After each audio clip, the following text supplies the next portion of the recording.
The Nigerian police force will strive on excellence, transparency, and accountability. Those are the words of the new Acting Inspector General of Police. Good afternoon, and thank you for joining us. This is Nigeria Now on Ekwa Television. Remember, we're live on Facebook and YouTube. Just do well to connect with us as we do this show together. And with me, I have Joyce Jakada. As always. Good afternoon, Sam Solomon. It's like you got the memo. You're wearing white. Yes, I did. You know, that's the spirit, Okay, you know. okay. Because always we're hoping, trusting God, praying that Nigeria will be white. You know, when I mean white, Signifies purity. purity, yes, you know. And then it is possible, like we always say on this show, you know, because it all starts from the mindset. If your heart is pure, is white, you know, definitely whatever you do is going to be positive, you know. So we are hoping that Nigerians will carry that pure heart, you know, to approach everything, you know, that we do in life, whether work, personal. As long as you are in this country, whatever you do, it will reflect. And we are hoping that we will all make our mind towards that, so that this country will be back on our track, and then we keep rolling until we get the best out of it. That's true. We are optimistic. We cannot be pessimistic even with the challenges.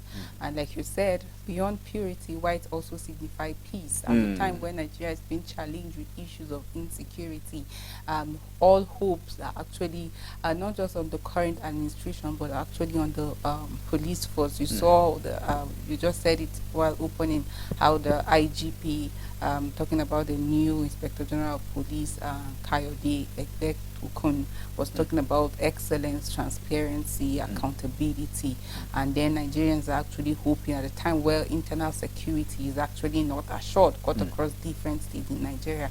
We are very hopeful that the needful is going to be done indeed. Well, he said that during, you know, taking over, you know, at the police house in Abuja, and then he's assuring Nigerians that this is going to be the new phase, you know, of the police force. And you know, when you talk about the issue of internal security, you know, all the lights beam, you know, always tilt towards the police force, because they are the ones who are being saddled with the constitutional responsibility to deal with the internal security. That's very true. And you know, a lot of people have said that, oh, the new, or the IGP, because there's no old IGP, the current Inspector General of Police in acting capacity, Kayode, is one that you can say came prepared, because looking at his antecedents and his pedigrees. But like I said yesterday, with the appointment of the new service chiefs as well, all hopes are going to be high. A lot of expectations. Nigerians are going to be watching them in the next few days, months, and then they are going to be looking at what they have achieved so far, because right now there's work to be done. And beyond the congratulatory messages, it's time to actually synergize, strategize, and see how that they can work toward one goal, which is ensuring the security of Nigeria. So yesterday, after the decoration, his decoration as the IGP, he was addressing the State House correspondents, and he said, now I have been decorated and I am looking forward to taking over, which is today. And he has, of course, taken over today.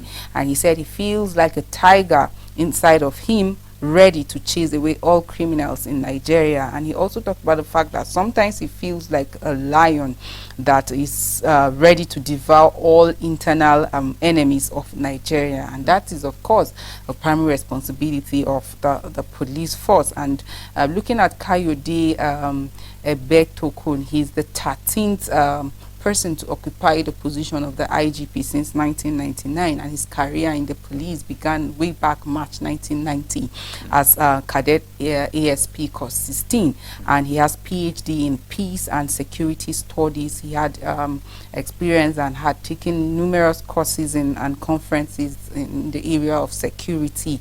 He was the chief security officer of the then Lagos State governor. That's between 2005 and 2007, and then he served as the AIG Assistant Inspector General of Police at Zone 7 headquarters in Abuja, and he also served as DIG, Deputy Inspector General of Police of the Force Criminal Investigation Department at the Force headquarters, also in Abuja, until his appointment. And so, looking at his antecedents and his pedigree, you can say he's one that came almost prepared. But beyond this pedigrees and antecedents we're looking at, of course, for him to get to where he is today, he must have experience. We're talking about the way back 1990 to date. He has experience in all of that. No wonder he said it's like tiger in him that like is going to chase criminals and all of that. When you look at the primary responsibility of the office of the Inspector General of Police is to maintain law and order. It is also across the country, and also protecting the people, preventing and detecting crime, safeguarding lives and then property. And then this appointment is in line with Section 215 of the 1999 Constitution, that says that an IGP is going to be appointed, and in line with Section 216 subsection 2, is going to be appointed by the President following the advice of the Nigerian Police Council. And it's for the appointment is to come by the President, looking at the members of Nigerian Police Force within that, and that was what we saw President Bola Ahmed Tinubu doing, picking Inspector General of Police Kayode in acting capacity. So there are a lot of expectation beyond the appointment, while they rejoice, while they jubilate, while they feel active. Like I said, for Usman Baba, the former Inspector General of Police, I'm sure that the retirement, or some would say sack, didn't come as a surprise. He was appointed by Muhammadu Buhari, the former president of Nigeria, and now this appointment is coming by Bola Ahmed Tinubu. So there are a lot of expectation. Bola Tinubu has actually assured Nigerians of dealing with the issue of insecurity and ensuring that Nigerians can move freely, can work freely, can do businesses without all these criminals, without all these terror groups and all disrupting them. So we are hoping that in the next few months we are going to be seeing actions in place beyond all the talks, beyond the policies. Like we say, Nigeria is one country with beautiful policies, but where we always have issues is implementation. So one of the primary responsibility of the IGP is to provide leadership, is to provide measures beyond policies, measures in which all of these policies are going to be attained, provide guidance, give direction to the Nigerian police who are actually responsible for the internal security of the nation. It was recently that you were actually robbed, attacked, and then you lost some of your things just last week. And a lot of Nigerians out there have same experience. We're talking about the fact that these people are having a swell time. People, insecurity is waxing stronger. Instead of us saying counting achievement in that area, we don't want to continue in that part.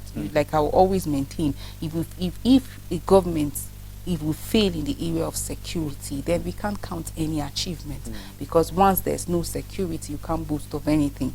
Right now, the concern, we're already in the rainy season. How many farmers can go freely to their farmlands, and then go back and harvest without being attacked and all of that? So we hope that the internal security of the nation is going to be strengthened through the guidance and the leadership of the Inspector General of Police Kayode Egbetokun, and we are going to be counting a lot of achievements in that area. Like he said, accountability, excellence, and transparency is what we hope to see.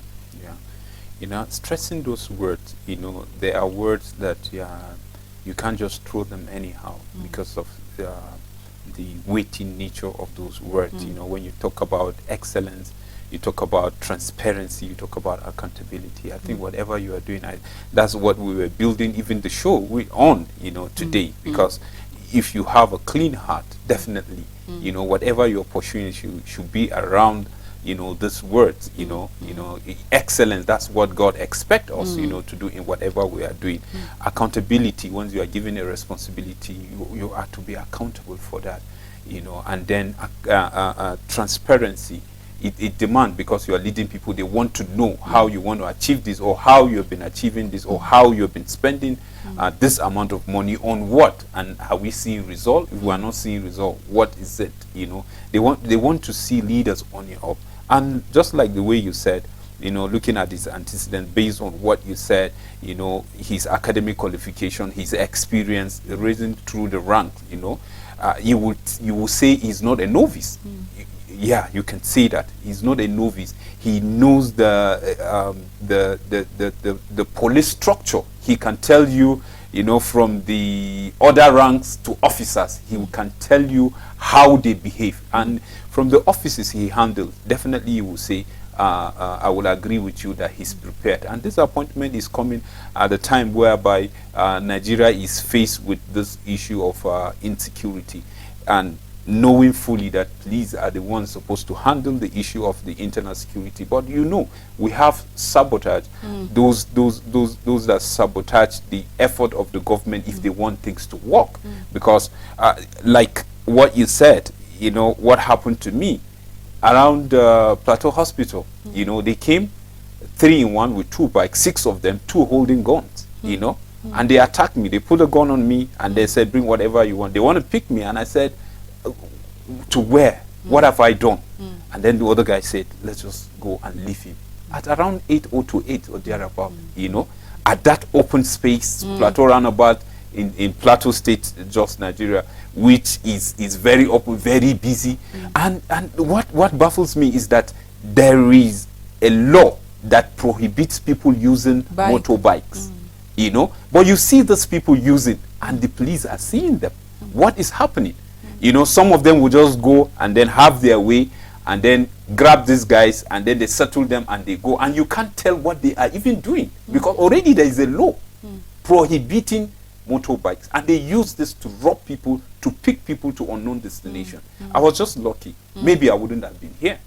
You understand? So I think these are some of the things that he will look into, because sometimes, the people in the setting, they are the ones sabotaging even the work. So he should take note. Now that he's saying this is what he will do, some people in the same cycle are saying, we will see how you achieve, because they feel he's coming to take food from their mouth, as they say. Like I said earlier on, the problem is not with the policies. Most of the time is the implementation. When you have the right people in place, then you won't struggle for all of that. So on what basis are we bringing people to power?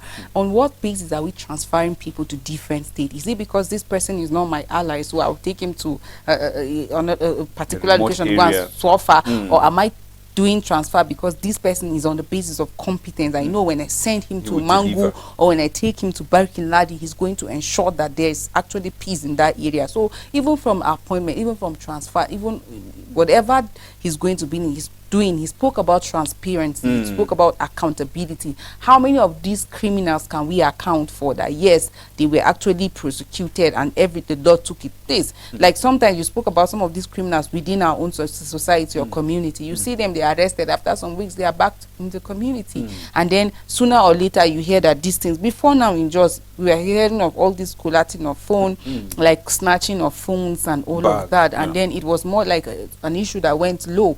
But again, these people are surfacing. So what are they putting in place to ensure that they put an end to this thing and dealing with such issues? So like he said, it's just like a tiger, like waiting to just ready to actually chase criminals. We hope to see it cut across different states, not just in Abuja or in Lagos, but in every state, the 36 states that we are having in Nigeria. Let the common man feel the impact of security.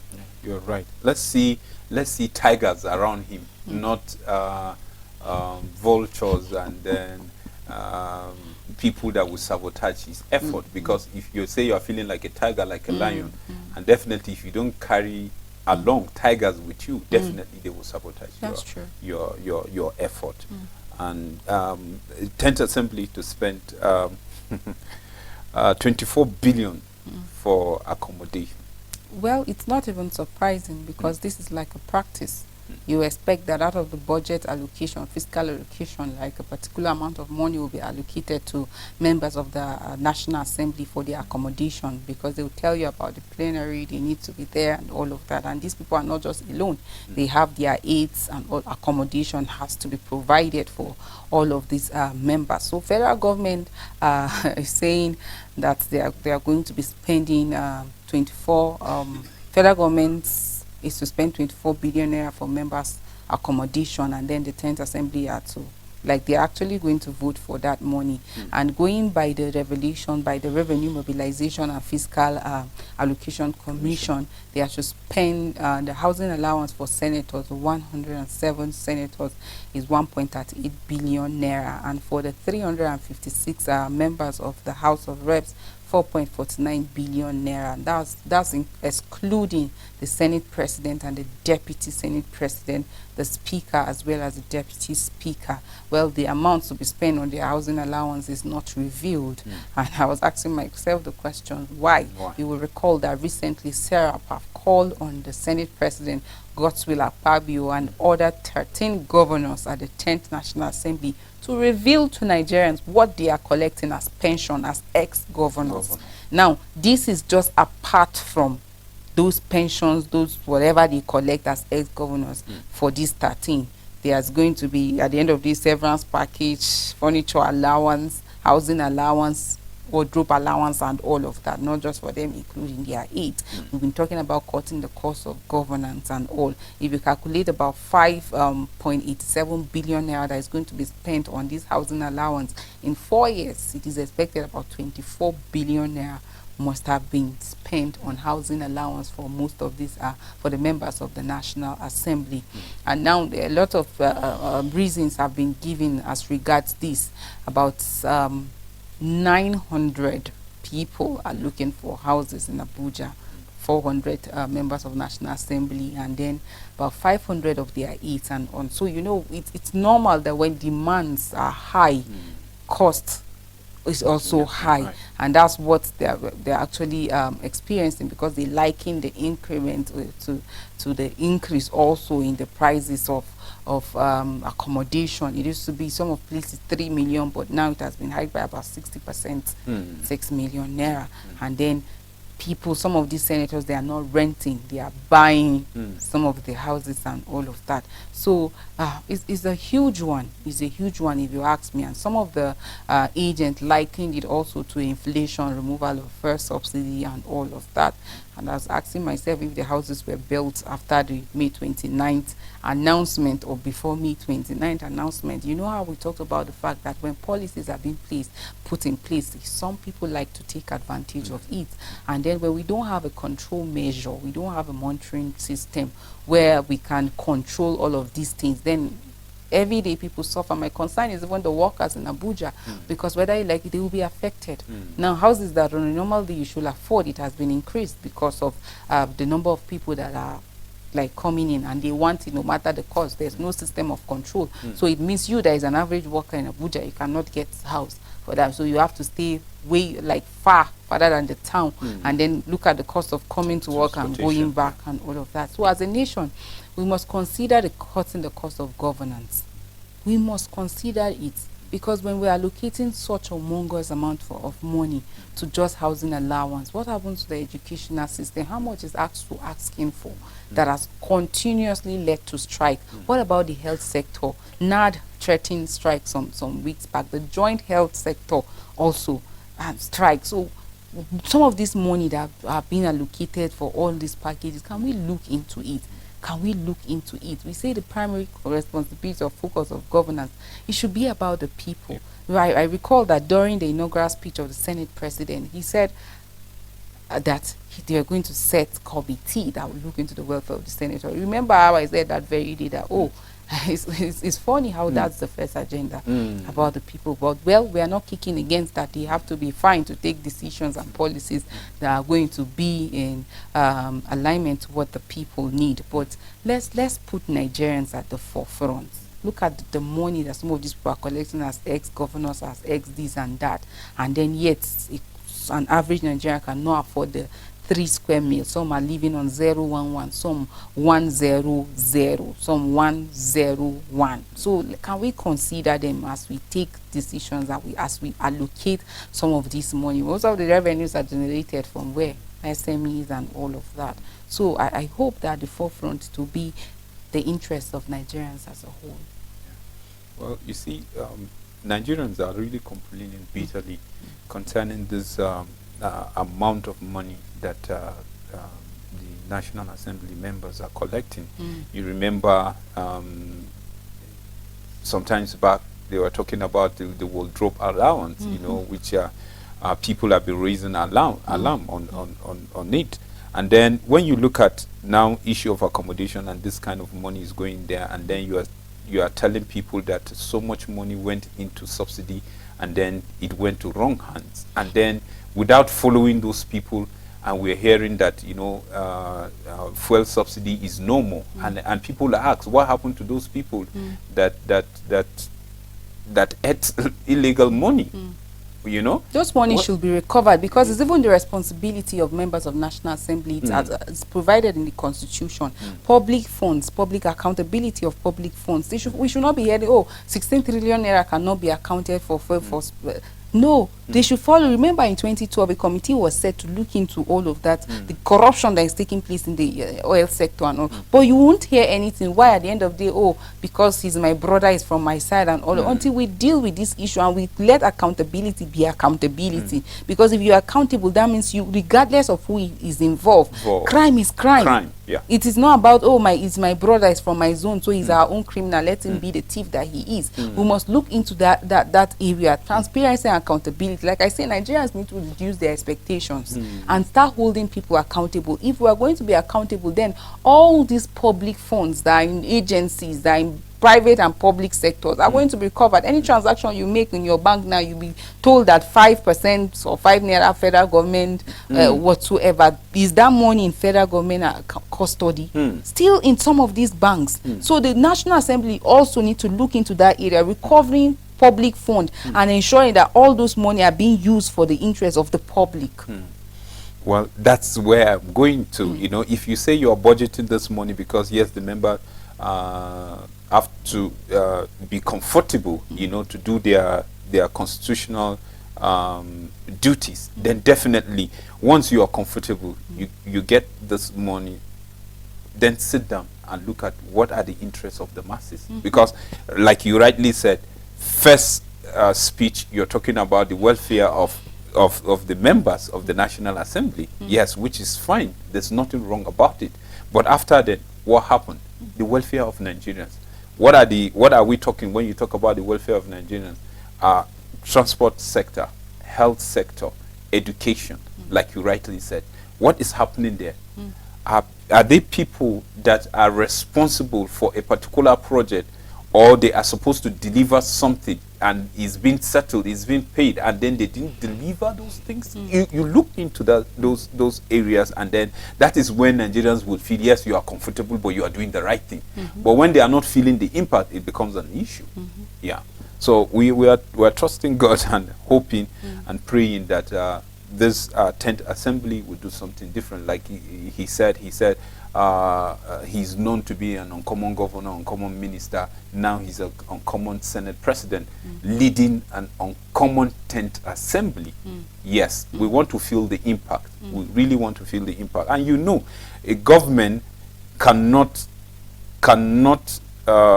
thrive, you know, without another arm performing, particularly a democratic setting that, you know, the legislator, the judiciary, and then the executive, you know, they have to come together and work together. If not, definitely, you know, there won't be a progress. When we're talking about welfare, I think the over 30,000 people like Justin Plateau State that are living in the IDPs, that are out of their ancestral land because of issues of attack. These are people, categories of people that we should be talking about their welfare. And these people are not just in Plateau State, but they are in different parts of Nigeria, Kaduna, Niger, and all of that. What about the people that are still with the kidnappers? What about the Chibok girls? What about Leah Sheribo and the rest? Let's look at their welfare. If we are representative of the people, then let's see that what the people are going through will be reflected in the discussions of members of the National Assembly. Beyond personal interest, beyond greediness and selfishness, let's look into, if like the Senate President is saying, on common National Assembly, let's see it even in policies and decisions and implementations, and in ensuring that Nigerians are safe in their homes. We're tired of condemnation. We rise to condemn this attack. We are on top of the situation. We want to see people really taking responsibility. Thank you, Joyce. Always That's a the much pleasure. we can take Thank for you. today. Thank you so much. I'm grateful you doing this with me. Always a pleasure. Yeah, for the viewer out there, we sincerely appreciate you for doing this with us. Please, let's do it tomorrow, same time, same station. Bye-bye, and God bless you.